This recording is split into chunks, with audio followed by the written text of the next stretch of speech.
about 5G, and we're working on it, and we have companies that are now getting very, very strong in that department. And we're going to have 5G. We're going to have the best 5G in the world, just like we have everything else. Our Silicon Valley cannot be competed with.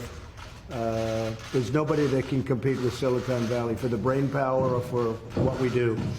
And nobody was focused on 5G, but now they are. And we have great companies going into 5G, even if they don't want it to. A lot of them were very happy doing what they were doing, but now they're going, at my request, they're going into 5G. So we don't need anything from anybody. Say it. North Korea. What? The Post is reporting about Huawei's relationship with North Korea. Well, we'll have to find out. Our relationship with North Korea has been very good. We've really established a good relationship with Kim Jong-un. I have personally. There's no rocket testing. There's no missile testing. We're getting our remains back. We got our hostages back. And we have a very, very good relationship, the two of us, and that's very important. There's been no nuclear testing. And what they're doing with 5G will be, we'll have to see. I'll find out. This is John Devali from ARY News TV Pakistan. Say it again. Sir, this is John Devali from ARY News TV Pakistan. Lindsey Graham, when he met Imran Khan, he says, you both are kind of same personalities. You are the president who fulfilled all your promises. You I do. Campaign. And the same like Imran Khan, he is also fulfilling all his promises. So how do you see this meeting, like the same kind of person, straight to the point? Well, I think we're going to have a great meeting today. I know that it's an important meeting. I consider this a very important meeting because I think we haven't met the potential of either country. I think the potential with Pakistan and likewise the opposite way. I think we have not even come close to meeting it. There is tremendous potential between our country and Pakistan. I think Pakistan's going to help us out to extricate ourselves. We're like policemen. We're not fighting a war. If we wanted to fight a war in Afghanistan and win it, I could win that war in a week. I just don't want to kill 10 million people. Does that make sense to you? I don't want to kill 10 million people. I have plans on Afghanistan that if I wanted to win that war, Afghanistan would be wiped off the face of the earth. It would be gone. It would be over in literally in 10 days. And I don't want to do that. I don't want to go that route. So we're working with Pakistan and others to extricate ourselves, nor do we want to be policemen, because basically we're policemen right now. And we're not supposed to be policemen. We've been there for 19 years in Afghanistan. It's ridiculous. And I think Pakistan helps us with that. Because we don't want to stay as policemen. But if we wanted to, we could win that war. I have a plan that would win that war in a very short period of time. You understand that better than anybody. We've been in there not fighting to win, just fighting to, they're building gas stations. They're rebuilding schools. The United States, we shouldn't be doing that. That's for them to do.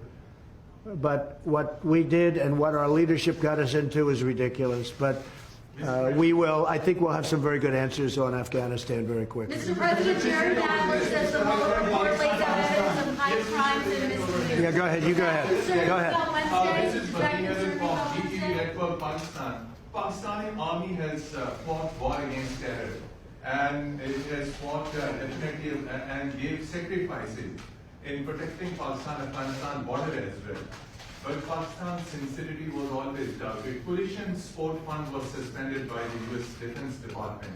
So at this time, when Pakistani economy is facing great trouble, are you going to restore any package for Pakistan? So we are going to. That's right. We were paying $1.3 billion to Pakistan as aid, working up for many years. The problem was Pakistan. This is before you. Pakistan was not doing anything for us. They were really, I think, subversive. They were going against us. And this is something we'll be I ended that about a year and a half ago, the $1.3 billion.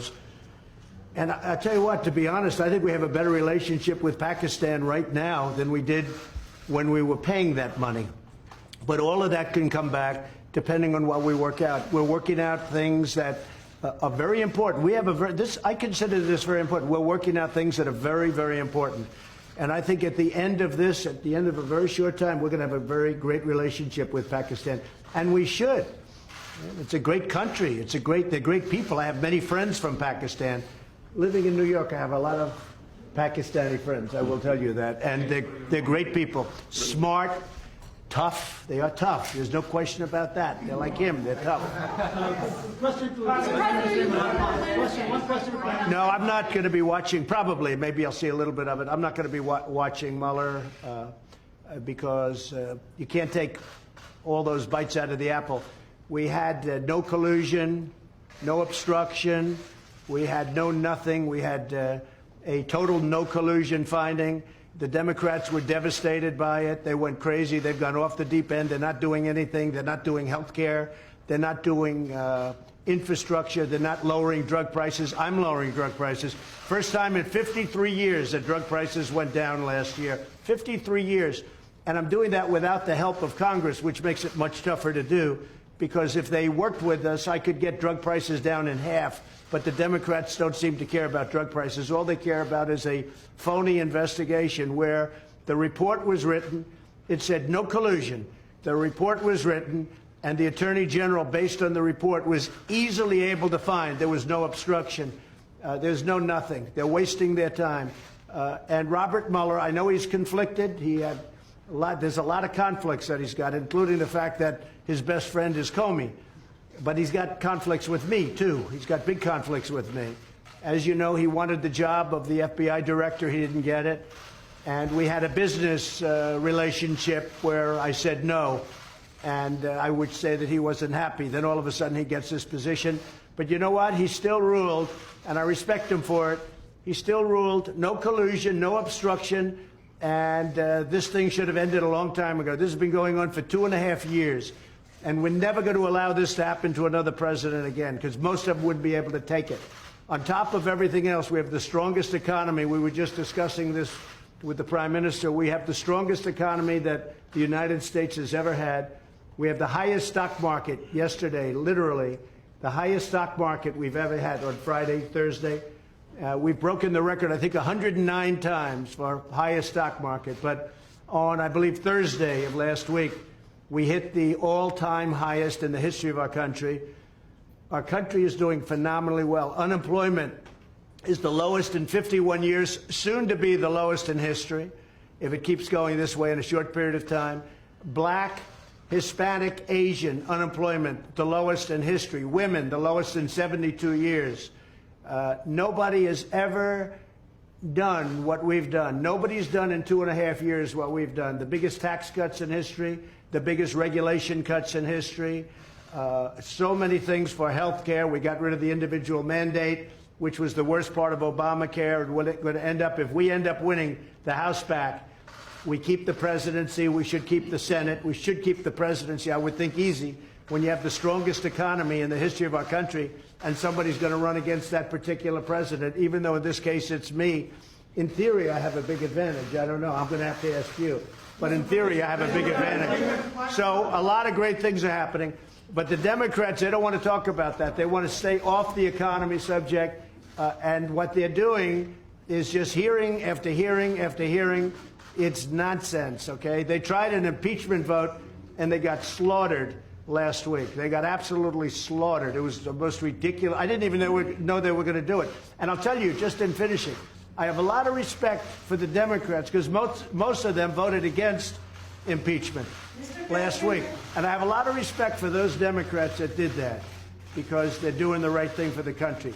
No collusion, no obstruction. Okay. President, on the debt transfer, on debt talk, can you say that there's a deal soon? Yeah, we're talking about it. Secretary Mnuchin is talking about it. We're having very good talks with the Speaker of the House, with Nancy Pelosi. We're having very good talks with Chuck Schumer, and of course with Mitch McConnell and Kevin. We are, Kevin McCarthy, we are, I think, doing very well on debt.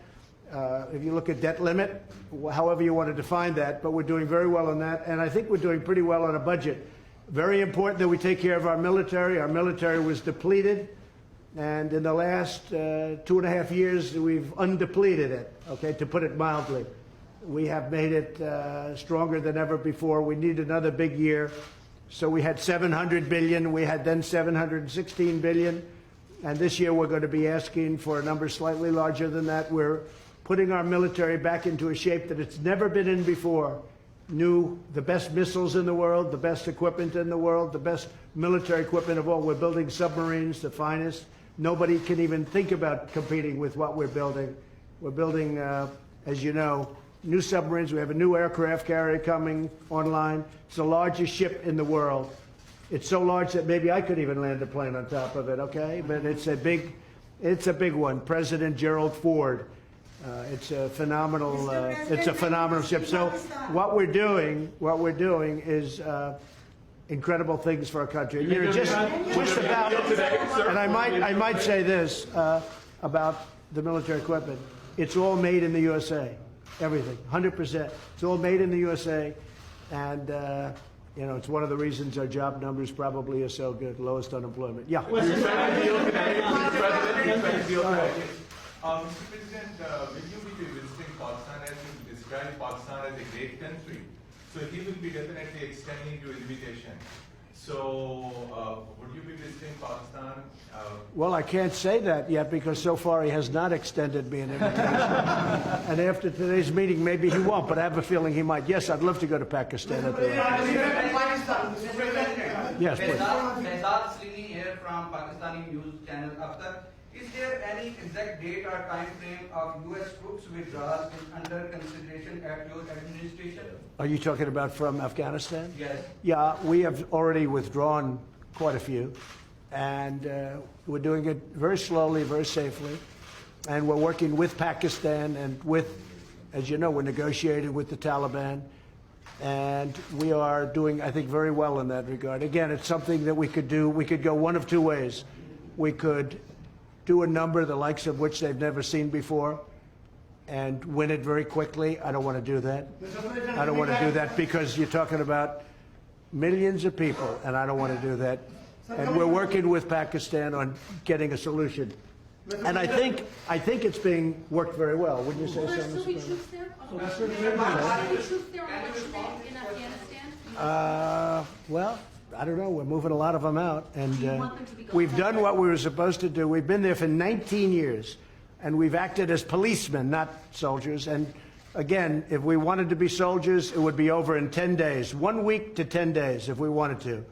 But I have not chosen that. Why would we kill millions of people? It wouldn't be fair. In terms of humanity, it wouldn't be fair. So we're doing very well, and I think that Pakistan is going to be a big help. What role do you see for India in? Say it. What role do you see for India in Afghanistan? And Mr. Prime Minister, same question to you. What does India have a role to bring peace in Afghanistan? You see, this is the closest we've been to a peace deal in Afghanistan. Yeah. And there is no military solution in Afghanistan. There is no military solution because, as Mr. President says, if you go all out military, there will be millions and millions of people who would die. So there is only one solution. And I feel, and I think we will discuss this, it's the closest we have been to a peace deal. And we hope that in the coming days, we will be able to urge the Taliban to speak to the Afghan government and come to a settlement, a political solution. And what the Prime Minister, what the Prime Minister just said is a very big story, and that's 100% true. We've made a lot of progress over the last couple of weeks, and Pakistan has helped us with that progress. But a lot of great things are happening. A lot of things are happening for the United States, and I think a lot of great things are going to be happening for Pakistan too, under your leadership. I really feel that. Thank you. Okay. Mr. President, Iran, are we closer to negotiations or to armed conflict? I think Iran doesn't know where they are. I've been watching and reading a lot of reports, and right now they're a very mixed up country. They don't know whether they're coming or going. They have tremendous problems economically. Their country's in turmoil. They're having demonstrations all over Iran. Their inflation rate's at 75%. They have a lot of problems. So whatever it is, it is. I'm just going to sit back and wait. Let's see what happens. But I will say they are doing very poorly as a country, and we'll see what happens. We did actually, because they said no, and you know, it's a religious country or religious leaders, but they lie a lot. We did shoot down. Unfortunately, we had to shoot down a drone. The drone came down. You know how it came down, with a new technology that's actually quite amazing. But we took down one of their drones. Instead of saying, yeah, that happened. They lie. They say it didn't happen. So we have, there's a lot of proof. It's called, take a look at it on the ocean floor. Just go down there, take your scuba gear and go down there in the, one of you would do that, I know. But we took down a drone. I think very importantly, I read a report today about CIA. That's totally a false story. That's another lie. They put out propaganda. They put out lies. I don't think Pakistan would ever do a thing like that, right? Definitely not. Pakistan never lies. Definitely not. But Iran does, unfortunately. So let's see what happens with Iran. We are ready for the absolute worst, and we're ready for sense, too. But we are very geared up, and if they are really the #1 state of terror in the world. Now, I have to say they've pulled back because their money is running very low. The deal that President Obama made was a disaster because it was such a short term. It didn't cover ballistic missiles, and they couldn't see the important sites. Under this, you couldn't inspect the important sites. There were many things wrong. And, of course, they gave $150 billion plus $1.8 billion in green, beautiful cash. That's called many plane loads of cash. I think Pakistan would like to have some of that cash. But they gave $1.8 billion in cash, which is unthinkable. And instead of being respectful and thankful, which frankly they should have been to the United States and to President Obama for making that ridiculous deal, instead of being respectful, they put their finger up in the air, and this finger, the thumb, they put their finger up in the air and they disrespected the United States. They shouldn't have done that. That was a big mistake. One of the best things I've done is terminate that ridiculous deal. If they want to make a deal, frankly, it's getting harder for me to want to make a deal with Iran because they behave very badly. They're saying bad things, and I'll tell you, it could go either way very easily, very easily. And I'm okay either way it goes. Mr. Yeah, go ahead. Are you from Pakistan? Yeah, I'm from Pakistan. Good. I want a couple of Pakistani reporters. Yeah. I like them much better than our reporters. Question, 92 News, Khurram Shahzad. Question is, what do you think Pakistan could not deliver in 18 years? And you have so much hope now that it could deliver. What are those things that Pakistan... You mean what they didn't do to end the war? 18 years? Well, I don't think Pakistan... Look, I don't think Pakistan respected the United States. I don't think Pakistan respected its presidents. And I think Pakistan could have done a lot. I think Pakistan can do a tremendous amount with respect to Afghanistan. They didn't do it, and I don't blame them because they were dealing with the wrong president. Who knows? But I think Pakistan could have done. They're helping us a lot now. I think they could have helped us a lot in the past, but it doesn't matter. We have a new leader. He's going to be a great leader of Pakistan. And we have a new leader here, sort of new. I'm 2.5 years now, getting to be 3 years. Can you believe it? You're going to find time flies. But no, I think Pakistan could have done a lot, but they chose not to. And that's because they did not respect U.S. leadership. Well, I'll let you know that very quickly. I'll let you know. I mean, I'm going to know soon. It's not going to be like a long-term thing. I figure things out very quickly. So the question was, that's probably the best question you've asked in a long time. First time, she's always asking Mueller. She's been asking this Mueller thing for 3 years. It's your best question. So I have to focus on that because that's such a great question. I think Pakistan is going to do a lot. I really do. I think Pakistan is going to make a big difference. I think Pakistan will save millions of lives in Afghanistan because I really believe they have a power that other nations don't have with respect to Afghanistan. And I will say, as of this moment, they're working very hard and very nicely with Mr. President, and video of protesters in Hong Kong and these ongoing protests being beaten by gangs and potentially the Hong Kong and Chinese governments sort of looking the other way and allowing these peaceful protesters to be beaten. Have you seen any of that footage? Have you been briefed on any of that? Well, I have, and Beijing and China you know, I know President Xi. We're working on trade deals right now. We'll see what happens. Meantime, they're paying us billions and billions of dollars of tariffs, which is fine with me. But I know that they're working. I know that's a very important situation for President Xi. And you know, you could say what you said, but you could also say that he has allowed that to go on for a long time, and you know, it's been relatively, I think it's been relatively nonviolent. Do you believe that protesters should be allowed to protest on the streets in Hong Kong as they've been doing? Well, they are. I mean, they are. I don't think China has stopped them. China could stop them if they wanted. I think that, again, I'm not involved in it very much, but I think President Xi of China has acted responsibly, very responsibly. They've been out there protesting for a long time. I've never seen protests like it where you have that many people. It looks like 2 million people. Those are big protests. But I think that I hope that President Xi will do the right thing. But it has been going on a long time. There's no question about it. Mr. President, even your critics. Anybody want to take a question? Imran, Prime Minister again, Dhanavali from Airway News. Over here. Mr. Prime Minister, Mr. President made good remarks about Pakistan and said that Pakistan can help a lot to end the violence in Afghanistan. The dialogue process and reconciliation process.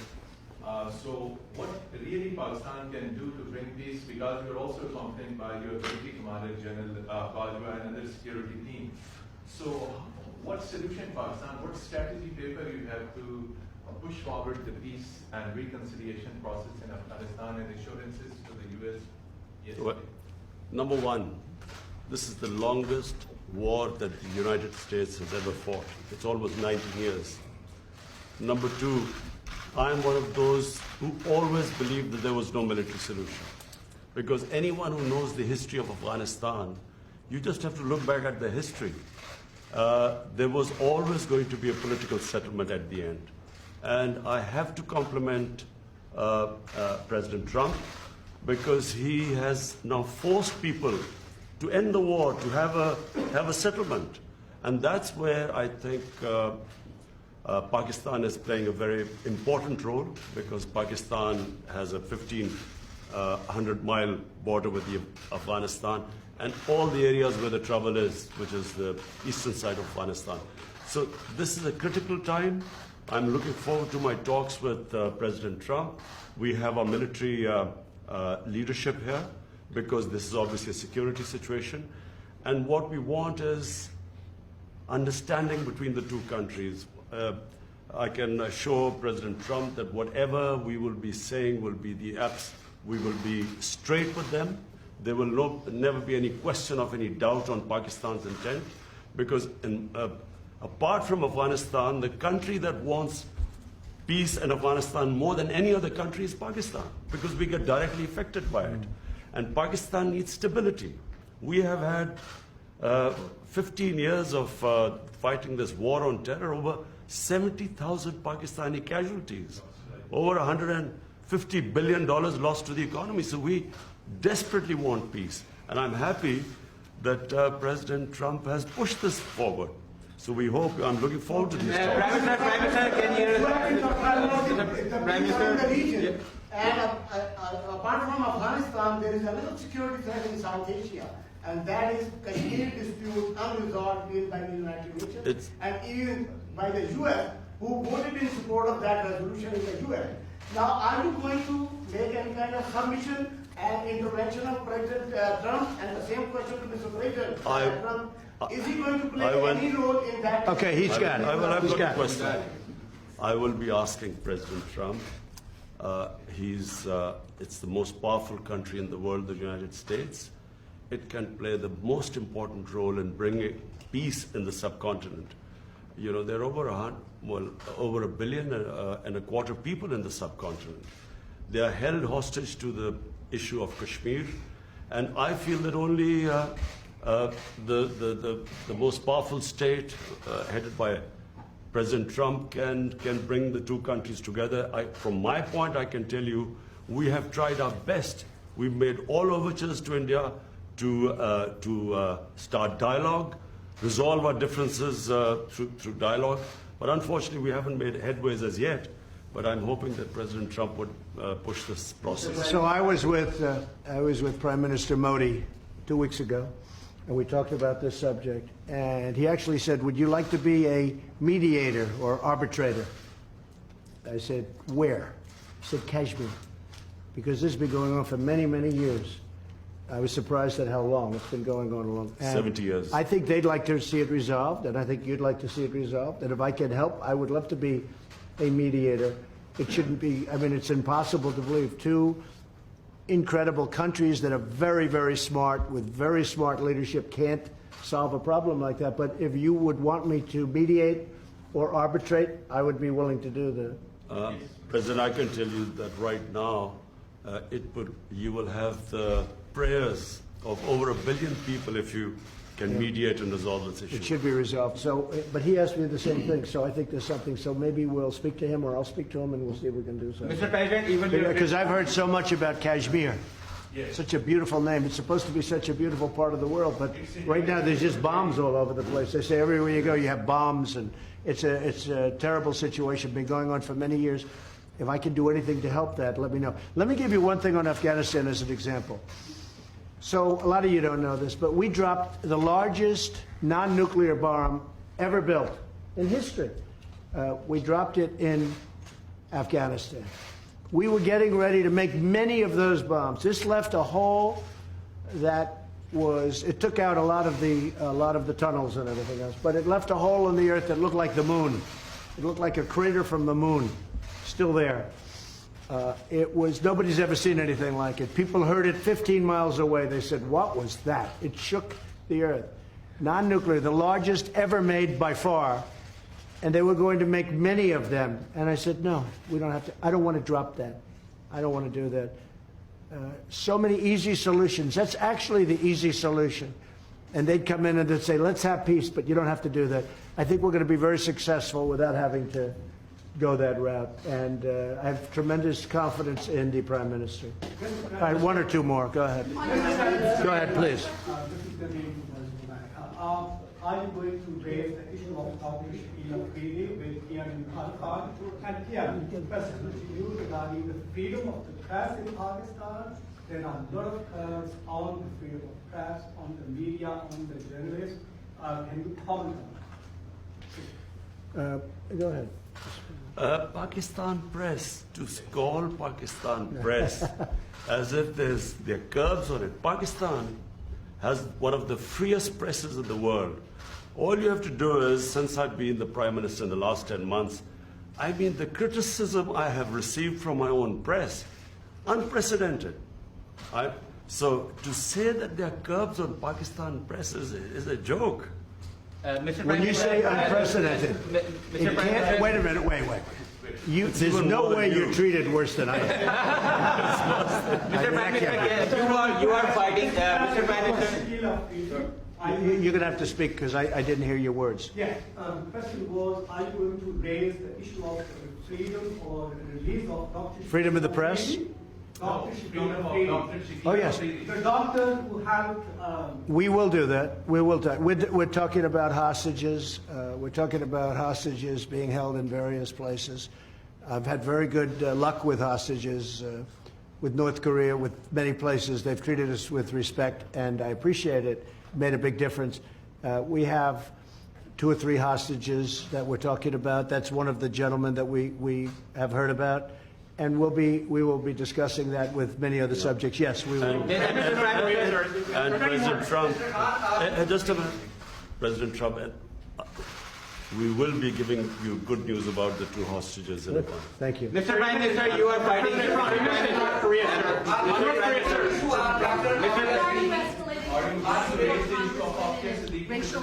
I'll tell it in a second. Go ahead. Ask it again. On your tweets, why are you escalating your feud with the 4 congresswomen and racial tensions instead of... Well, I think they're very bad for our country. I really think they must hate our country.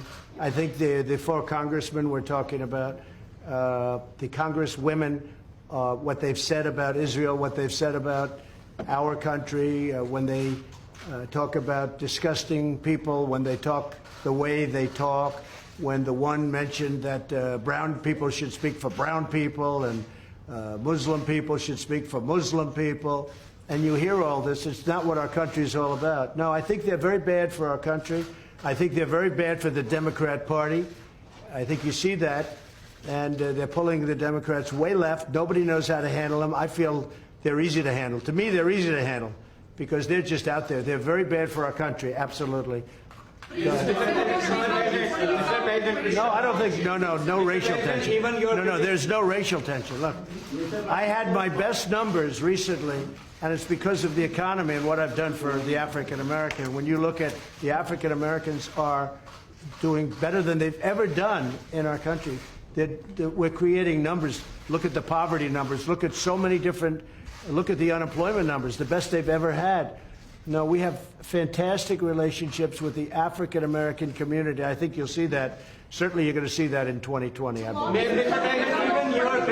Even your critics say that you're going to win the 2020 elections, and you are obviously very confident about that. Same thing with Imran Khan. Sir, you are also having a big war against corruption in Pakistan. So can you just give us a little comment on that? Well, I think he's going to win, and I think what's going to happen, of course, he's got a little ways to wait. But I'll go over, I'm going to campaign for you.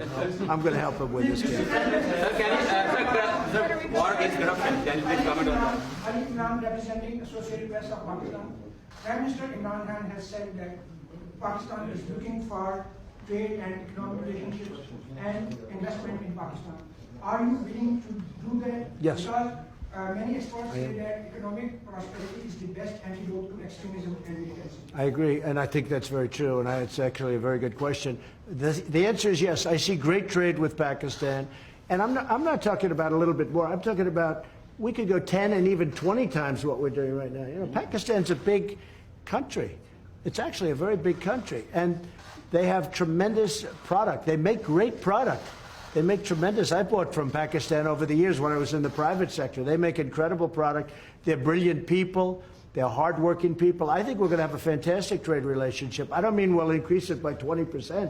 I mean, I think we can quadruple it. I think you could go, I mean, literally, it sounds great. You could go 10 times more. You could go 20 times more. Because what we do right now is not much, and we should do a lot. So I think that's going to be, and I also do agree that that has so much to do with great peace. Having a great trading relationship has so much to do with peace and extremism in this case. I think it can have so I expect that we will, within a very short period of time, start having very significant trade with Pakistan. Sir, are there any working level talks with North Korea scheduled at this point since you met with Kim Jong-un? No, we just have a very good relationship, and probably they would like to meet, and we'll see what happens. There was a little correspondence recently, very positive correspondence with North Korea. Between you or Again, there's no nuclear testing, there's no missile testing, there's no nothing. I think we will, at a certain point, when they're ready, we'll be ready. Good question, Mr. President. Good question on India. One question, please. Go ahead. One question, please. From Pakistan. Will you raise the voice for Dr. Afia Siddiqui? Well, there'll be things discussed, so that would be for afterwards. We'll discuss things. We'll be discussing it. Mr. President, Pakistan, one of the provinces of Pakistan, Balochistan, where India is sending non-state actors to destabilize, and the people from there are going to Europe and other places, and they're getting refuge, getting asylum in India, which is actually an indication that India is helping those non-state actors to infiltrate in Pakistan and to create that. And one of the guys Pakistan is holding, which was leading the network. So, do you think that the U.S. will be playing a role in stopping India to, I think I can very well. I have a very good relationship with Prime Minister Modi, and I think we're going to have a phenomenal relationship with the Prime Minister of Pakistan. I do think that it's a two-way street. You say India is coming in and destabilizing Pakistan, but India is saying that Pakistan's coming in and destabilizing. So there's a lot of room right there where we could meet. I think we could meet. You had a question on Puerto Rico? Right now. One question. Did he step down? Look, he's a terrible governor. I think you have an even worse mayor of San Juan. She's horrible. I think she's horrible. I watched her. My people did nothing but complain about her when we helped them with their hurricane problem. The mayor of San Juan, Puerto Rico, is a horror show. She's incompetent, grossly incompetent. At the same time, the governor's not good. So the United States Congress, you won't believe this. Please close your ears, because this would be, gave Puerto Rico $92 billion last year for hurricane relief. Now, they haven't gotten the money, all of it, but they've got a lot of it, but they're scheduled to get the Congress of the United States handed them $92 billion. And that $92 billion is in the hands of incompetent people and very corrupt people. But the governor has done a terrible job, and the mayor of San Juan she's horrible. I think she's just terrible. She's so bad for her people. And I think the government of the United States, I have to be careful. I'm the best thing that ever happened to Puerto Rico, because we did a great job in Puerto Rico. They don't like to give me the credit for it, but we did a great job. I have many Puerto Rican friends. I have a real understanding of Puerto Rico. I've had jobs in Puerto Rico. I think the most successful, I owned the Miss Universe contests or pageants, and we had them in Puerto Rico twice, and I'll tell you, we had tremendous successes. In fact, they said literally 100%, this never happens, almost, I think it was close to 100, but 100% of the island itself was watching. They liked those pageants. Now, I've had a great relationship with Puerto Rico. I'm the best thing that ever happened to Puerto Rico. But Congress has given them $92 billion. Pakistan would like some of that, right? 92, not 1.3, because Pakistan was getting 1.3. $92 billion, and the money is squandered and wasted and stolen. And I'll tell you what, the senators are not happy about it, and Congress is not happy about it, because you really do. You have incompetent, totally, grossly incompetent leadership at the top of Puerto Rico. The people of Puerto Rico are great. And the people of Puerto Rico like me, and they should, because nobody's given them what I give them. But the leadership is corrupt and incompetent. Thank you very much, everybody. Thank you, guys. Thank you guys very much. Oh, well, that was okay, but the one before it. Thank you. Press, let's go. Keep moving. I'm very impressed. Thank you, press. Right this way, guys. Thank you, everybody. Thank you, everybody. Thank you, press. Right this way, guys. Thank you. Press, let's go. We're finished. Press, we're leaving now. Thank you.